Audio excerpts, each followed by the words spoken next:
여러분, 우리의 기도가 때로는 모든 사람들과 함께 한 음성으로 기도해야 될 때도 있지만 우리의 기도는 본질적으로 하나님과의 독대여야 합니다.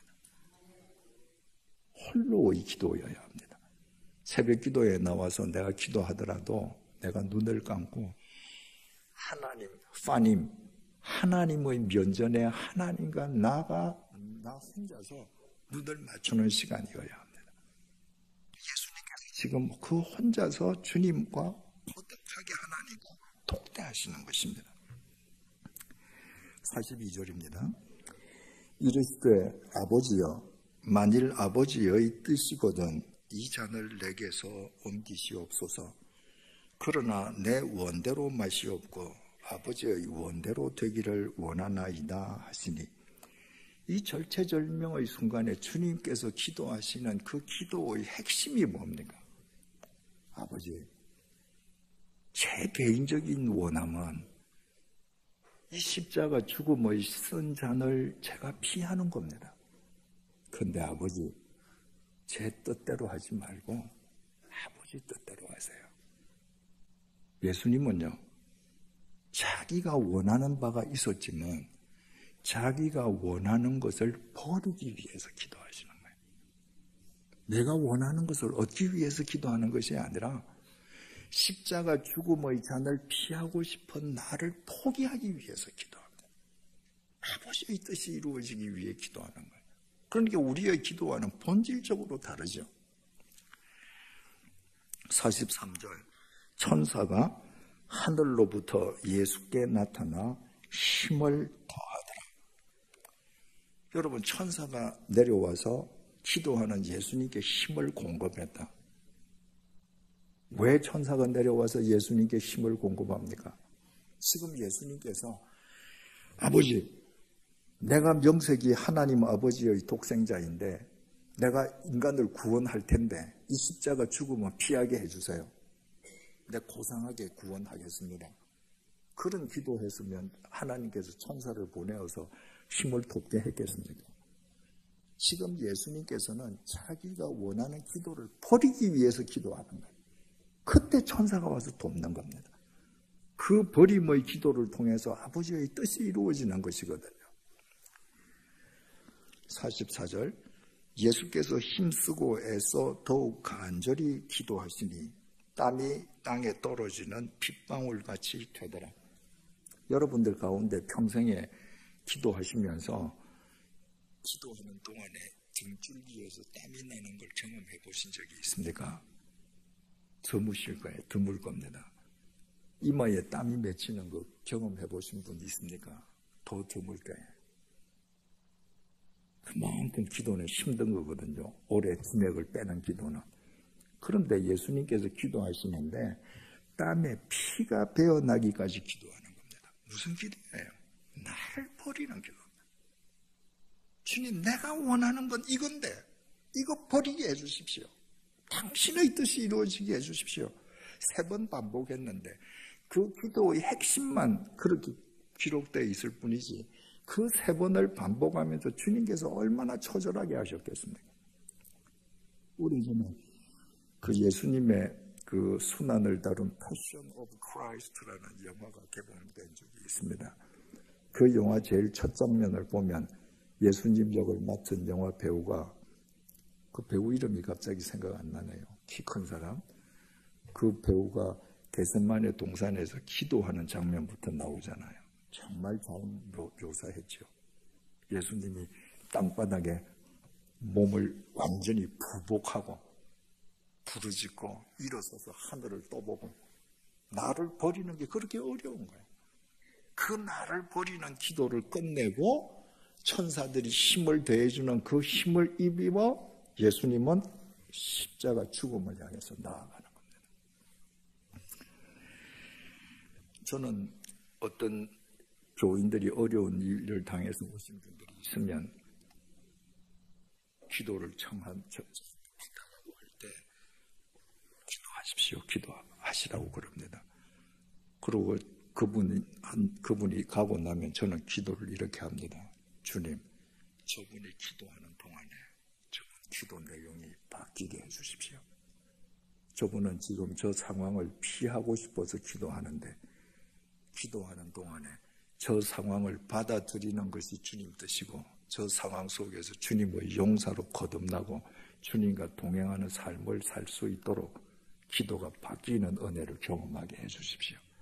여러분, 우리가 평생 기도하는 것은 평생 내 기도를 고수하기 위함이 아닙니다. 내 기도를 주님 앞에서 버리기 위함입니다. 그때 하나님의 뜻이 이루어지는 주님의 통로로 우리가 세움받는 것입니다. 히브리서 7장 23절 25절 한번 보실까요? 신약 성경 360쪽입니다. 히브리서 7장 23절에서 25절 360쪽입니다.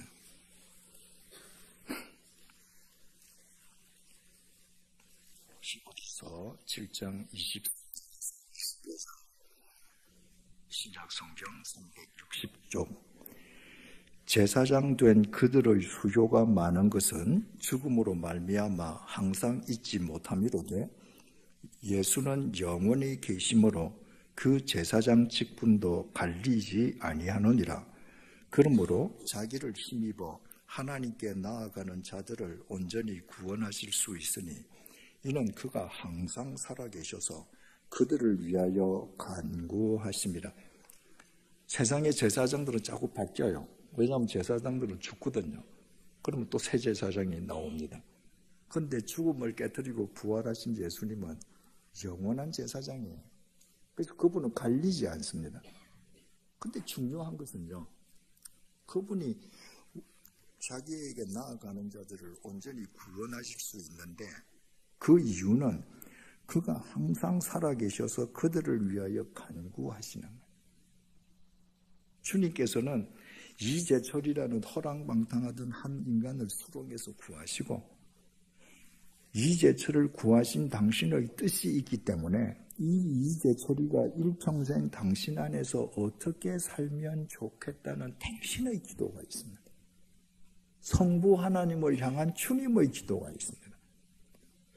우리의 기도가 주님의 기도처럼 나의 뜻을 고수함이 아니라 나의 모든 사정을 아시는 그분 앞에서 내가 고수하려던 기도의 제목을 버리고 하나님 아버지께서 원하시는 뜻을 분별하기 위한 기도로 땀에 피가 배어날 정도로 기도하는 사람이 될 때 우리는 나를 위해서 기도하시는 주님과 기도 속에서 만나게 됩니다. 그 주님의 눈으로 주님께서는 도대체 내가 어떤 인간으로 하나님과 바른 관계를 맺으며 살아가기를 원하실까 알게 되는 거예요. 로마서 8장 26절을 다시 보십시다. 로마서 8장 26절 신약 성경 250쪽입니다.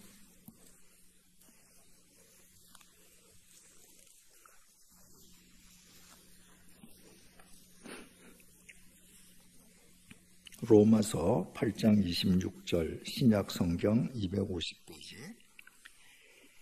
이와 같이 성령도 우리의 연약함을 도우시나니 우리는 마땅히 기도할 바를 알지 못하나 오직 성령이 말할 수 없는 탄식으로 우리를 위하여 친히 간구하시느니라. 성령님께서도 우리가 무엇을 기도해야 될지 기도할 바를 친히 간구하고 계십니다. 그래서 내 기도를 버리고 주님께서 원하시는 주님의 뜻을 분별하기 위한 기도를 드리는 단계에 올라가면 비로소 주님 앞에서 입을 다무는 침묵의 기도가 시작됩니다. 여러분 성경 공부하면서 말이죠. 기도가 뭐죠? 라고 물으면 한국 그리스도인들이 모두 대답하는 모범 답이 있습니다. 기도가 뭐예요? 하나님과 대화예요. 근데 여러분 대화했습니까? 뭐가 대화입니까? 주고받는 거예요. 그런데 한국 그리스도인들은 답은 알아요. 기도는 하나님과 대화합니다.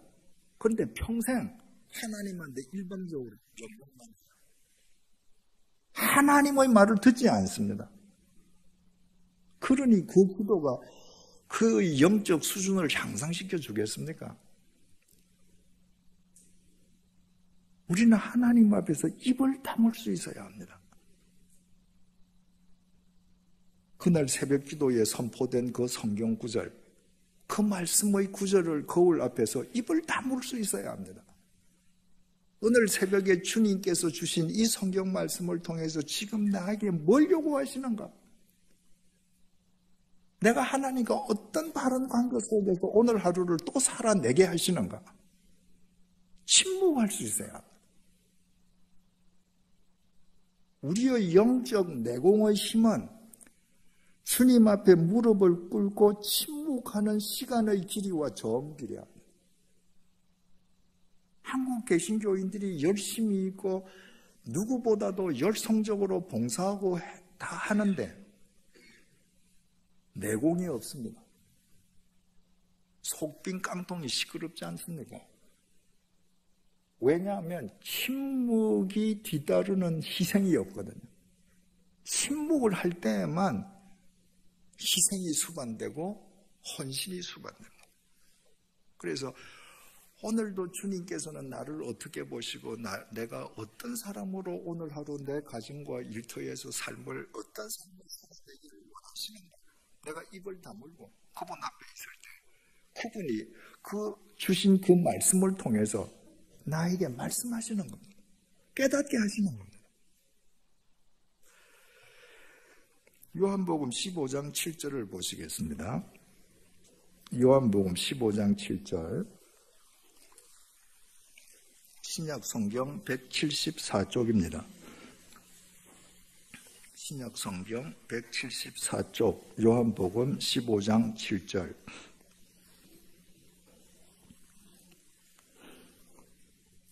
너희가 내 안에 거하고 내 말이 너희 안에 거하면 무엇이든지 원하는 대로 구하라. 그리하면 이루리라. 내가 내 기도를 버리고 기도를 통해서 하나님의 뜻을 분별하고 오늘도 내가 어떻게 살아내어야 할 것인지 하나님께서 원하시는 그 모습을 내가 찾아갈 때 그때부터 내 기도가 이루어지기 시작합니다. 이 전제 조건이 중요합니다. 우리의 관심은 이 구절의 뒷부분에 있거든요. 무엇이든지 원하는 대로 구하라. 그리하면 이루리라. 우리의 관심은 여기에 있습니다. 그런데 주님의 말씀의 비중은 앞부분에 있습니다. 너희가 내 안에 거하고 내 말이 너희 안에 거하면 무엇이든지 원하는 대로 구하라. 그리하면 이루리라. 이 요한복음 15장은 포도나무 비유 아닙니까? 예수님께서 얘들아 하나님은 농부시야. 그리고 나는 포도나무야. 너희들은 내 나무에 붙어있는 가지야. 너희가 가지가 포도나무 나한테 붙어있고 내 말이 너희 안에 거하면 내 포도나무의 진액이 너희들 속에 거하면 무엇이든지 나한테 구해. 다 응답될 거예요. 여러분 한번 생각을 해보세요. 포도나무에 붙어있는 포도나무 가지가 기도하면서 나 올해 멋진 사과를 맺게 해주세요. 기도하겠습니까? 포도나무에 박혀있는 가지고 포도나무의 진액이 지금 흐르는 가지가 만약에 기도한다면 오늘도 가장 좋은 올해에도 가장 좋은 포도를 맺게 해달라고 기도하지 않겠습니까? 그러니까 그 농부가 그 가지를 위해서 좋은 비료도 주고 가지도 쳐주고 할 수 있는 모든 걸 다 하지 않겠습니까? 모든 거 다 얘기해라. 내가 다 이루어줄게. 마태복음 21장 22절을 한번 들어보십시오. 너희가 기도할 때에 무엇이든지 믿고 구하는 것은 다 받으리라 하시니라. 너희들이 뭐든지 기도할 때 믿고 구하는 건 다 받을 거다. 이거 기도회 시간에 많이 인용되는 성경 구절이죠. 믿고 내가 구하면 주님께서 씁니다. 이렇게 되는 거죠. 그런데 믿는다는 이 동사 헬라 말로 피스티스라고 하는데 믿음을 그 피스티스라는 그 헬라어 명사는 말입니다. 신실이라는 뜻하고 똑같습니다. 우리나라 말은 믿음, 신실이 구별되어 있죠. 헬라 말에는 믿음과 신실이라는 단어가 구별되어 있지 않습니다. 그러니까 피스티스라는 단어 하나로 믿음으로도 되고 신실로 되는 겁니다.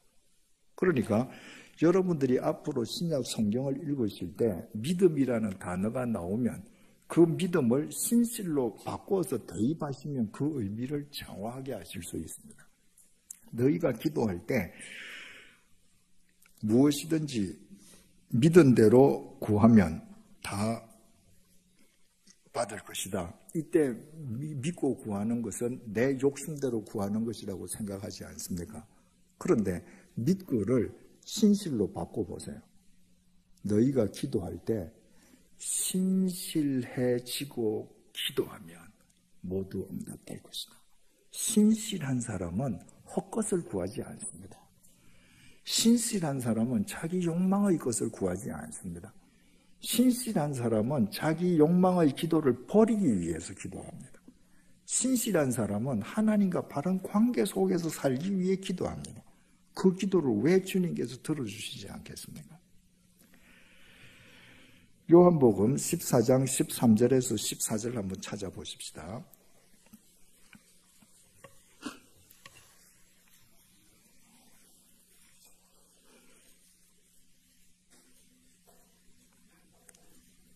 요한복음 14절, 아까 서두의 첫 번째 질문에서 제가 읽었던 구절입니다. 너희가 내 이름으로 무엇을 구하든지 내게 행하리니 내가 행하리니 이는 아버지로 하여금 아들로 말미암아 영광을 받으시게 하려 함이라. 내 이름으로 무엇이든지 내게 구하면 내가 행하리라. 내 이름으로 너희들이 무엇이든지 구하라. 그럼 내가 행할 것이다. 여기에서도 우리가 관심을 갖는 구절은 무엇이든지 구하면 행해 줄 것이다 라는 것인데, 이 구절의 방점도 내 이름으로. 내 이름으로 구한다는 것은 제 기도 다 하고 나서 제일 마지막에 예수님의 이름으로 기도합니다라고 종결하는 그걸 의미하지 않습니다. 여러분, 제가 예를 하나 들어보겠습니다. 제가 목사 아닙니까? 예전에 제가 살던 우리 집 바로 앞에 조그만 구멍가게가 하나 있었습니다. 그런데 가령 제 처도 없고 저도 이제 어디 나가고 없는데 저희 아이들, 꼬맹이들이 집에 있다가 그 구멍가게에 가서 아주머니한테 아주머니 제 이재철 목사 아들인가 알죠? 오늘 우리 아빠도 없고 엄마도 없는데 우리 아버지 이름으로 달아놓고 소주 한 병 주세요. 그 구멍가게 아주머니가 주겠습니까? 목사 아버지 이름으로 소주 외상 못 구합니다.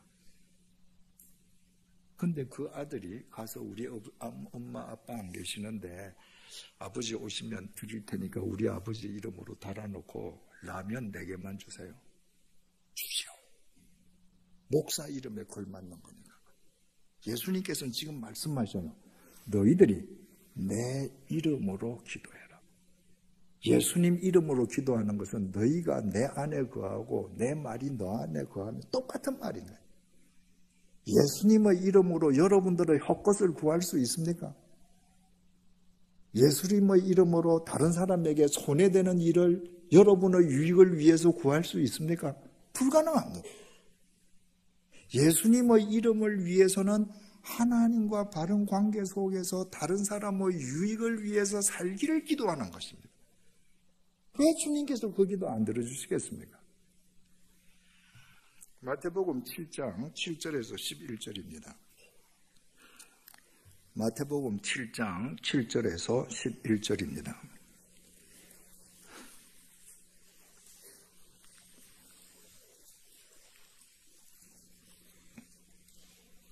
구하라 그리하면 너희에게 주실 것이요 찾으라 그리하면 찾아낼 것이요 문을 두드리라 그리하면 너희에게 열릴 곳이니 구하는 이마다 받을 곳이요 찾는 이는 찾아낼 곳이요 두드리는 이에게는 열릴 곳이니라. 너희 중에 누가 아들이 떡을 달라 하는데 그거를 주며 생선을 달라 하는데 뱀을 줄 사람이 있겠느냐? 너희가 악한 자라도 좋은 것으로 자식에게 줄 줄 알거든 하물며 하늘에 계신 너희 아버지께서 구하는 자에게 좋은 것으로 주시지 않겠느냐? 여러분, 이 주님의 말씀 뜻이 뭡니까? 얘들아, 세상에 어느 부모가 빵을 달라는 자식한테 돌 주겠니? 생선을 달라는 자식한테 뱀을 줄 부모가 있겠니? 너희들이 말이야, 악한 인간이라고 해도 자식한테 좋은 거 주지 않겠니? 여기에 주석을 가한다는 말이죠. 네가 살인 강도라 해도 네가 살인 강도짓 한 그 돈으로 너희들 자식들한테 뭘 사다 줄 때는 좋은 거 사가지 않겠니? 하물며 하늘에 계신 너희 아버지께서 너희들에게 좋은 것으로 주시지 않겠니? 이거 비교급입니다. 무엇보다 좋은 거? 네가 기도한 것보다 좋은 거. 네는 날 헛것을 구하는데 네가 헛것 구한 것보다 더 좋은 거 하나님께서 주시지 않겠니? 정말 너한테 필요한 거? 여러분, 여러분이 살아온 인생을 쭉 한번 되돌아보십시오. 여러분들이 계획한 거, 여러분이 기도한 대로 인생이 전부되었습니까? 아니죠. 여러분들이 계획한 대로 된 것은 전부 다 되어진 일들입니다. 우리가 주님을 믿는다면 그 되어진 일들을 주관하신 분이 누굽니까? 주님이세요. 나는 항상 살아오면서 시행착오로 헛것을 자꾸 헛발을 디디려고 했는데 주님께서 나를 끌어서 지금까지 이 자리에 오기까지 하나님께서는 나에게 내가 구한 것과는 다른 차원의 좋은 것으로 항상 나를 데리고 오셔서 오늘 이 자리에 앉아있게 하셨습니다. 그래서 내가 기도한 것을 다 응답받는다. 그런 일은 없습니다. 그런데 내가 기도한 것은 이루어지지 않았는데 살다가 뒤를 돌아보니까 내가 기도한 것보다 항상 더 좋은 응답으로 채워졌더라고요. 그건 맞습니다. 진짜 그런 말씀이시라고요. 11절을 다시 읽습니다. 너희가 악한 자라도 좋은 것으로 자식에게 줄 줄 알거든 하물며 하늘에 계신 너희 아버지께서 구하는 자에게 좋은 것으로 주시지 않겠느냐? 그러므로 무엇이든지 남에게 대접을 받고자 하는 대로 너희도 남을 대접하라. 이것이 율법이요 선지자니라. 기도의 결론입니다. 이 마태복음 7장 12절 무엇이든지 남에게 대접을 받고자 하는 대로 네가 먼저 남을 대접해줘라. 이걸 2000년 동안 교회는 기독교의 황금률이라고 했습니다. 그리스도인이 살아가는데 삶에서 딱 하나의 지표가 될 성경 구절을 뽑으라고 하면 마태복음 7장 12절 이것이 황금줄이라고 했습니다.